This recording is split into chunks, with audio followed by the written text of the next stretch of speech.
Lord Jim, Chapters 18 and 19. Chapter 18. 6 months afterwards, my friend, he was a cynical, more than middle-aged bachelor, with a reputation for eccentricity, and owned a rice-mill, wrote to me, and judging from the warmth of my recommendation that I would like to hear, enlarged a little upon Jim's perfections. These were apparently of a quiet and effective sort. Not having been able so far to find more in my heart than a resigned toleration for any individual of my kind, I have lived till now alone in a house that even in this steaming climate could be considered as too big for one man. I have had him to live with me for some time past. It seems I haven't made a mistake. It seemed to me upon reading this letter that my friend had found in his heart more than tolerance for Jim, that there were the beginnings of active liking. Of course he stated his grounds in a characteristic way. For one thing, Jim kept his freshness in the climate. Had he been a girl, my friend wrote, one could have said he was blooming. Blooming modestly, like a violet, not like some of these blatant tropical flowers. He had been in the house for 6 weeks, and had not as yet attempted to slap him on the back, or address him as old boy, or try to make him feel a superannuated fossil. He had nothing of the exasperating young man's chatter. He was good-tempered, had not much to say for himself, was not clever by any means, thank goodness, wrote my friend. It appeared, however, that Jim was clever enough to be quietly appreciative of his wit, while on the other hand he amused him by his naiveness. The dew is yet on him, and since I had the bright idea of giving him a room in the house, and having him at meals, I feel less withered myself. The other day he took it into his head to cross the room with no other purpose but to open a door for me, and I felt much more in touch with mankind than I had been for years. Ridiculous, isn't it? Of course, I guess there is something, some awful little scrape, which you know about. But if I am sure that it is terribly heinous, I fancy one could manage to forgive it.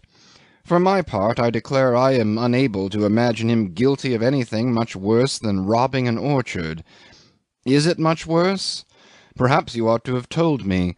But it is such a long time since we both turned saints that you may have forgotten we too have sinned in our time. It may be that some day I shall have to ask you, and then I shall expect to be told. I don't care to question him myself till I have some idea what it is. Moreover, it's too soon as yet.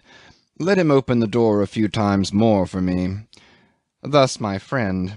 I was trebly pleased at Jim's shaping so well, at the tone of the letter, at my own cleverness. Evidently I had known what I was doing. I had read characters aright, and so on. And what if something unexpected and wonderful were to come of it? That evening, reposing in a deck-chair under the shade of my own poop awning, it was in Hong Kong harbour, I laid on Jim's behalf the first stone of a castle in Spain. I made a trip to the northward, and when I returned I found another letter from my friend waiting for me. It was the first envelope I tore open. "There are no spoons missing as far as I know," ran the first line. "I haven't been interested enough to inquire. He is gone, leaving on the breakfast table a formal little note of apology, which is either silly or heartless. Probably both, and it's all one to me. Allow me to say, lest you should have some more mysterious young men in reserve, that I have shut up shop definitely and forever. This is the last eccentricity I shall be guilty of. Do not imagine for a moment that I care a hang, but he is very much regretted at tennis parties, and for my own sake I've told a plausible lie at the club." I flung the letter aside and started looking through the batch at my table till I came upon Jim's handwriting. Would you believe it? 1 chance in 100. But it is always that 100th chance. That little second engineer of the Patna had turned up in a more or less destitute state, and got a temporary job of looking after the machinery of the mill. I couldn't stand the familiarity of the little beast. Jim wrote from a seaport 700 miles south of the place where he should have been in clover. I am now for the time with Egstrom and Blake, ship chandlers, as their, well, runner, to call the thing by its right name. For reference I gave them your name, which they know, of course, and if you could write a word in my favour it would be permanent employment. I was utterly crushed under the ruins of my castle, but of course I wrote as desired.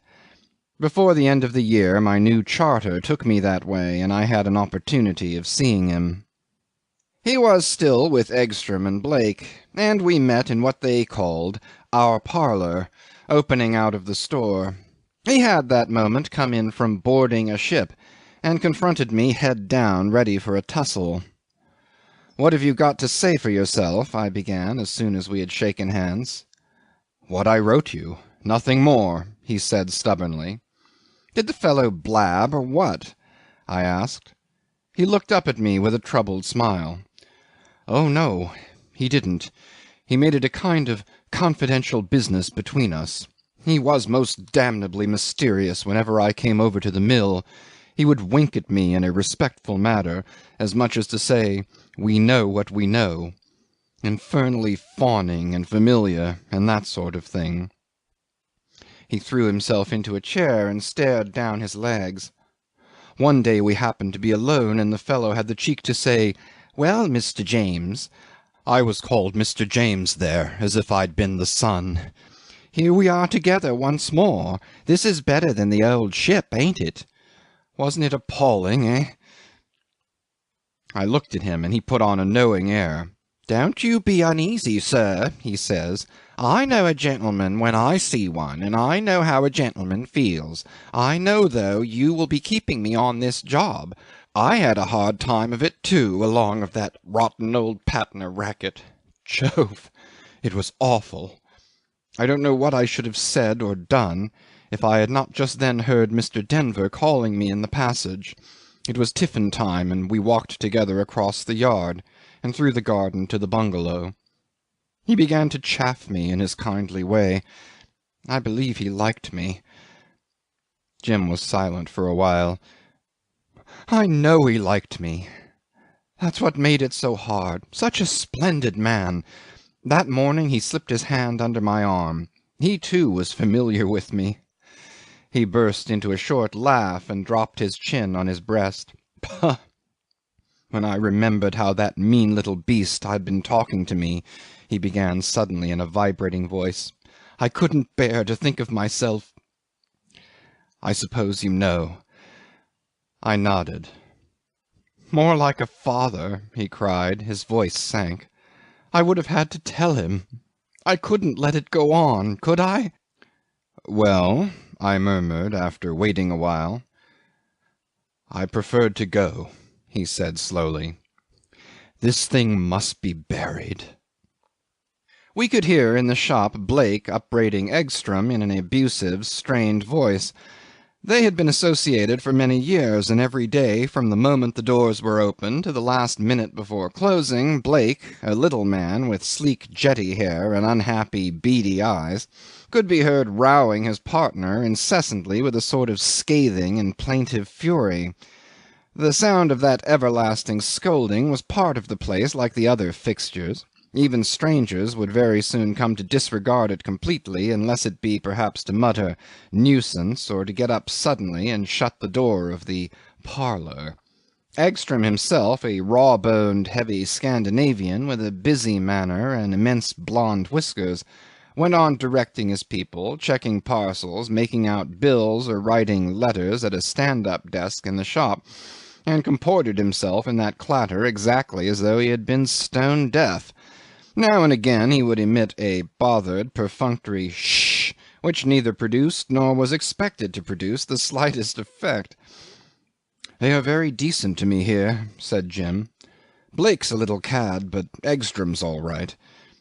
He stood up quickly, and walking with measured steps to a tripod telescope standing in the window and pointed at the roadstead, he applied his eye to it.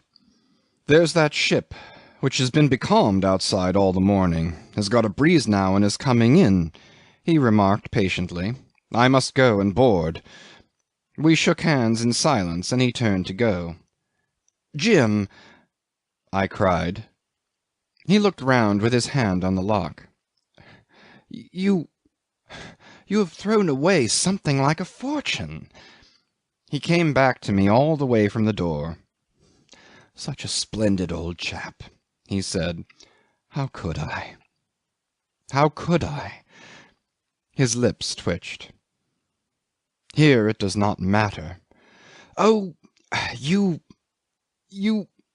I began, and had to cast about for a suitable word, but before I became aware that there was no name that would just do, he was gone. I heard outside Eggstrom's deep, gentle voice saying cheerily, That's the Sarah W. Granger, Jimmy. You must manage to be first aboard.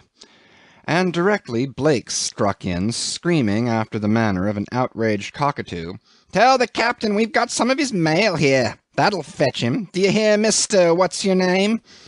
And there was Jim answering Eggstrom with something boyish in his tone. All right, I'll make a race of it. He seemed to take refuge in the boat-sailing part of that sorry business. I did not see him again that trip, but on my next, I had a 6 months' charter, I went up to the store. 10 yards away from the door, Blake's scolding met my ears, and when I came up he gave me a glance of utter wretchedness. Eggstrom, all smiles, advanced, extending a large bony hand. Glad to see you, Captain. Shh. Been thinking you were about due back here. What did you say, sir? Shh. Oh, him. He has left us. Come into the parlour. After the slam of the door, Blake's strained voice became faint, as the voice of one scolding desperately in a wilderness. Put us to great inconvenience, too. Used us badly, I must say. Where's he gone to? Do you know? I asked. No, it's no use asking either, said Eggstrom, standing bewhiskered and obliging before me with his arms hanging down his sides clumsily, and a thin silver watch-chain looped very low on a rucked-up blue serge waistcoat. A man like that don't go anywhere in particular. I was too concerned at the news to ask for the explanation of that pronouncement, and he went on. He left, let's see, the very day a steamer with returning pilgrims from the Red Sea put in here with 2 blades of her propeller gone. 3 weeks ago now. Wasn't there something said about the Patna case? I asked, fearing the worst. He gave a start and looked at me as if I'd been a sorcerer. Why, yes. How do you know? Some of them were talking about it here. There was a captain or two, the manager of Vanlo's engineering shop at the harbour, 2 or 3 others, and myself. Jim was in here too, having a sandwich and a glass of beer. When we are busy, you see, Captain, there's no time for a proper tiffin. He was standing by this table eating sandwiches, and the rest of us were round the telescope watching that steamer come in, and by Vanlo's manager began to talk about the chief of the Patna. He had done some repairs for him once, and from that he went on to tell us what an old ruin she was, and the money that had been made out of her. He came to mention her last voyage, and then we all struck in. Some said one thing, and some said another, not much, but what you or any other man might say, and there was some laughing. Captain O'Brien of the Sarah W. Granger, a large, noisy old man with a stick, he was sitting listening to us in this armchair here. He let drive suddenly with his stick at the floor and roars out, Skunks! Made us all jump. Vanlo's manager winks at us and asks, What's the matter, Captain O'Brien? Matter? Matter? The old man began to shout. What are you Injuns laughing at? It's no laughing matter. It's a disgrace to human natur, that's what it is. I would despise being seen in the same room with one of those men. Yes, sir. He seemed to catch me eye like, and I had to speak out of civility. Skunks, says I. Of course, Captain O'Brien, and I wouldn't care to have them here myself. So you're quite safe in this room, Captain O'Brien. Have a little something cool to drink. Damn your drink, Eggstrom, says he, with a twinkle in his eye. When I want a drink, I will shout for it. I'm going to quit. It stinks here now. At this all the others burst out laughing, and out they go after the old man. And then, sir, that blasted Jim, he puts down the sandwich he had in his hands, and walks round the table to me. There was a glass of beer poured out quite full. 'I am off,' he says, just like this. 'It isn't 1:30 yet,' says I. 'You might snatch a smoke first.' I thought he meant it was time for him to go down to his work. When I understood what he was up to, my arms fell. So! Can't get a man like that every day, you know, sir, a regular devil for sailing a boat, ready to go out miles to sea to meet ships in any sort of weather. More than once the captain would come here full of it, and the first thing he would say would be, 'That's a reckless sort of lunatic you got for a water clerk, Egstrom. I was feeling my way at daylight under short canvas when there comes flying out of the mist, right under my forefoot, a boat half under water, sprays going over the masthead, 2 frightened niggers on the bottom boards, a yelling fiend at the tiller. Hey, hey, ship ahoy, captain! Hey, hey! Egstrom and Blake's man, first to speak to you. Hey, hey, Egstrom and Blake. Hallo! Hey! Whoop!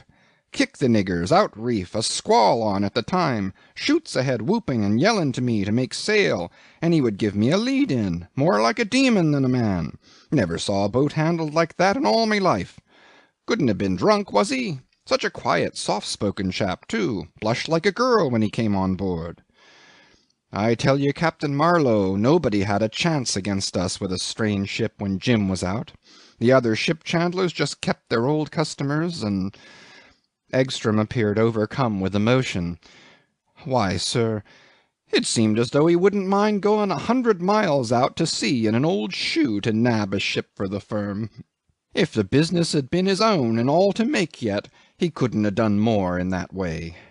And now, all at once, like this! Thinks I to myself, a rise in the screw. That's the trouble, is it? All right, says I, no need of all that fuss with me, Jimmy. Just mention your figure. Anything in reason. He looks at me as if he wanted to swallow something that stuck in his throat. I can't stop with you. What's that bloomin' joke, I asks. He shakes his head, and I could see in his eye he was as good as gone already, sir. So I turned to him and slanged him till all was blue. What is it you're running away from, I asks. Who has been getting at you? What scared you? You haven't as much sense as a rat. They don't clear out from a good ship. Where do you expect to get a better berth? You this and you that. I made him look sick, I can tell you. This business ain't going to sink, says I. He gave a big jump. Good-bye, he says, nodding at me like a lord. You ain't half a bad chap, Egstrom. I give you my word that if you knew my reasons you wouldn't care to keep me. That's the biggest lie you ever told in your life, says I. I know my mind. He made me so mad that I had to laugh. Can't you really stop long enough to drink this glass of beer here, you funny beggar, you? I don't know what came over him. He didn't seem able to find the door. Something comical, I can tell you, Captain. I drank the beer myself. Well, if you're in such a hurry, here's luck to you and your own drink, says I. Only you mark my words, if you keep up this game, you'll very soon find that the earth ain't big enough to hold you. That's all. He gave me one black look, and out he rushed with a face fit to scare little children. Egstrom snorted bitterly, and combed one auburn whisker with knotty fingers. Haven't been able to get a man that was any good since. It's nothing but worry, worry, worry in business. And where might you have come across him, Captain, if it's fair to ask? He was the mate of the Patna that voyage, I said, feeling that I owed some explanation. For a time Egstrom remained very still, with his fingers plunged in the hair at the side of his face, and then exploded. "And who the devil cares about that?" "I dare say no one," I began. "And what the devil is he, anyhow, for to go on like this?" He stuffed suddenly his left whisker into his mouth and stood amazed. "Gee!" he exclaimed. "I told him the earth wouldn't be big enough to hold his caper." Chapter 19. I have told you these 2 episodes at length to show his manner of dealing with himself under the new conditions of his life. There were many others of the sort, more than I could count on the fingers of my 2 hands. They were all equally tinged by a high-minded absurdity of intention that made their futility profound and touching. To fling away your daily bread so as to get your hands free for a grapple with a ghost may be an act of prosaic heroism. Men had done it before, though we who have lived know full well that it is not the haunted soul but the hungry body that makes an outcast. And men who had eaten and meant to eat every day applauded the creditable folly. He was indeed unfortunate, for all his recklessness could not carry him out from under the shadow. There was always a doubt of his courage. The truth seems to be that it is impossible to lay the ghost of a fact. You can face it or shirk it, and I have come across a man or two who could wink at their familiar shades. Obviously Jim was not of the winking sort, but what I could never make up my mind about was whether his line of conduct amounted to shirking his ghost or facing him out.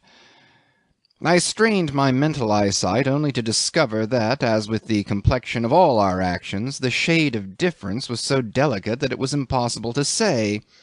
It might have been flight, and it might have been a mode of combat. To the common mind he became known as a rolling stone, because this was the funniest part. He did after a time become perfectly known and even notorious within the circle of his wanderings, which had a diameter of, say, 3,000 miles, in the same way as an eccentric character is known to the whole countryside.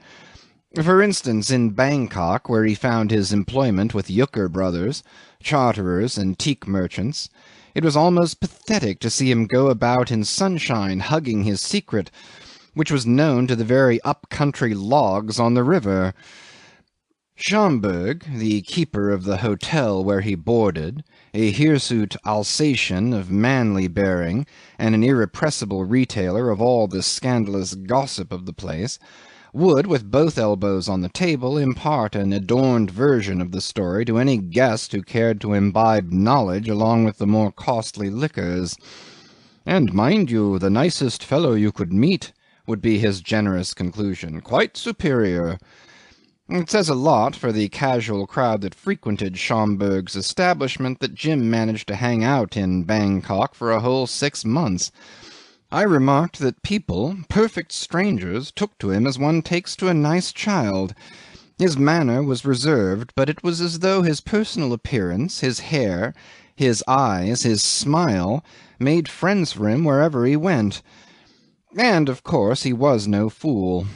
I heard Siegmund Yucker, native of Switzerland, a gentle creature ravaged by a cruel dyspepsia, and so frightfully lame that his head swung through a quarter of a circle at every step he took, declare appreciatively that for one so young he was of great capacity, as though it had been a mere question of cubic contents.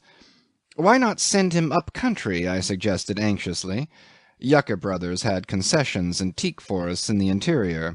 If he has capacity, as you say, he will soon get hold of the work, and physically he is very fit. His health is always excellent. Ah, it is a great thing in this country to be free from dyspepsia, sighed poor Yucker enviously, casting a stealthy glance at the pit of his ruined stomach. I left him drumming pensively on his desk and muttering, Es ist eine Idee.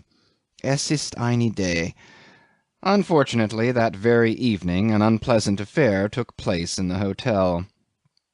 I don't know that I blame Jim very much, but it was a truly regrettable incident. It belonged to the lamentable species of bar-room scuffles, and the other party to it was a cross-eyed Dane of sorts, whose visiting card recited, under his misbegotten name, First Lieutenant in the Royal Siamese Navy. The fellow, of course, was utterly hopeless at billiards, but did not like to be beaten, I suppose. He had had enough to drink to turn nasty after the 6th game and make some scornful remark at Jim's expense. Most of the people there didn't hear what was said, and those who had heard seemed to have had all precise recollections scared out of them by the appalling nature of the consequences that immediately ensued. It was very lucky for the Dane that he could swim, because the room opened on a veranda and the Menam flowed below very wide and black. A boatload of Chinamen, bound as likely as not on some thieving expedition, fished out the officer of the King of Siam, and Jim turned up at about midnight on board my ship without a hat. "Everybody in the room seemed to know," he said, gasping yet from the contest, as it were. He was rather sorry on general principles for what had happened, though in this case there had been, he said, no option. But what dismayed him was to find the nature of his burden as well known to everybody as though he had gone about all that time carrying it on his shoulders. Naturally, after this he couldn't remain in the place. He was universally condemned for the brutal violence so unbecoming a man in his delicate position. Some maintained he had been disgracefully drunk at the time. Others criticized his want of tact. Even Schomberg was very much annoyed. "He is a very nice young man," he said argumentatively to me, "but the lieutenant is a first-rate fellow too. He dines every night at my table d'hôte, you know. And there's a billiard cue broken. I can't allow that. First thing this morning I went over with my apologies to the lieutenant, and I think that I've made that all right for myself. But only think, Captain, if everybody started such games, why, the man might have been drowned. And here I can't run out into the next street and buy a new cue. I've got to write to Europe for them. No, no, a temper like that won't do." He was extremely sore on the subject. This was the worst incident of all in his retreat. Nobody could deplore it more than myself. For if, as somebody said, hearing him mentioned, "Oh, yes, I know, he has knocked about a good deal out here," yet he had somehow avoided being battered and chipped in the process. This last affair, however, made me seriously uneasy, because if his exquisite sensibilities were to go the length of involving him in pothouse shindies, he would lose his name of an inoffensive, if aggravating fool, and acquire that of a common loafer. For all my confidence in him, I could not help reflecting that in such cases, from the name to the thing itself is but a step. I suppose you will understand by that time I could not think of washing my hands of him. I took him away from Bangkok in my ship, and we had a longish passage. It was pitiful to see how he shrank within himself. A seaman, even if a mere passenger, takes an interest in a ship, and looks at the sea life around him with the critical enjoyment of a painter, for instance, looking at another man's work. In every sense of the expression he is on deck. But my Jim, for the most part, sulked down below as though he had been a stowaway. He infected me so that I avoided speaking on professional matters, such as would suggest themselves naturally to two sailors during a passage. For whole days we did not exchange a word. I felt extremely unwilling to give orders to my officers in his presence. Often, when alone with him on deck or in the cabin, we didn't know what to do with our eyes. I placed him with de Jongh, as you know, glad enough to dispose of him in any way, yet persuaded that his position was now growing intolerable. He had lost some of that elasticity which had enabled him to rebound back into his uncompromising position after every overthrow. One day, coming ashore, I saw him standing on the quay. The water of the roadstead and the sea in the offing made one smooth ascending plane, and the outermost ships at anchor seemed to ride motionless in the sky. He was waiting for his boat, which was being loaded at our feet with packages of small stores for some vessel ready to leave. After exchanging greetings, we remained silent, side by side. "Jove!" he said suddenly, "this is killing work." He smiled at me. I must say he generally could manage a smile. I made no reply. I knew very well he was not alluding to his duties. He had an easy time of it with de Jongh. Nevertheless, as soon as he had spoken, I became completely convinced that the work was killing. I did not even look at him. "Would you like," said I, "to leave this part of the world altogether? Try California or the West Coast? I'll see what I can do." He interrupted me a little scornfully. "What difference would it make?" I felt at once convinced that he was right. It would make no difference. It was not relief he wanted. I seemed to perceive dimly that what he wanted, what he was, as it were, waiting for, was something not easy to define, something in the nature of an opportunity. I had given him many opportunities, but they had been merely opportunities to earn his bread. Yet what more could any man do? The position struck me as hopeless, and poor Brierly's saying recurred to me. Let him creep 20 feet underground and stay there. Better that, I thought, than this waiting above ground for the impossible. Yet one could not be sure even of that. There and then, before his boat was 3 oars' lengths away from the quay, I had made up my mind to go and consult Stein in the evening. This Stein was a wealthy and respected merchant. His house, because it was a house, Stein and Company, and there was some sort of partner who, as Stein said, looked after the Moluccas, had a large inter-island business with a lot of trading ports established in the most out-of-the-way places for collecting the produce. His wealth and respectability were not exactly the reasons why I was anxious to seek his advice. I desired to confide my difficulty to him because he was one of the most trustworthy men I had ever known.